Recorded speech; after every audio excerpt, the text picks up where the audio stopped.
Hello बच्चों, so let's understand this question. So the question is asking match the following item in column A with those in column B and choose the correct answer from the option given below. मतलब कि हमें column A के item को column B से मिलाना है।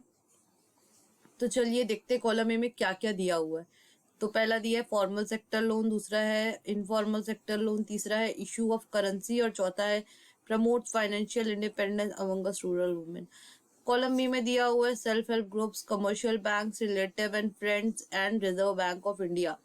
तो चलिए देखते हैं कि की कंसेप्ट इसका क्या होगा। तो इसका की कंसेप्ट होगा formal sector loan, informal sector loan, issue of currency, promote financial independence among us rural women. तो सबसे पहले है फॉर्मल सेक्टर लोन।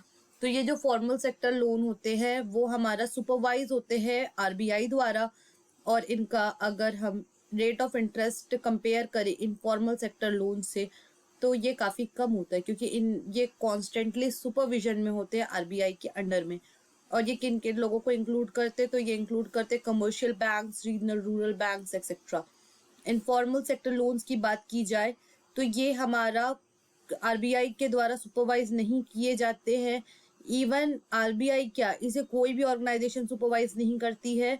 प्लस ये इंक्लूड करते हैं relative, friends, money lenders etcetera.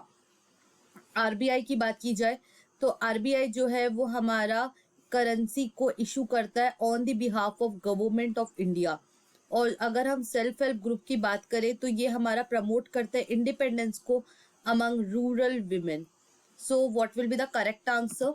सो हमारा फाइनल आंसर होगा फर्स्ट का बी, सेकेंड का सी, थर्ड का डी एंड फोर्थ का ए।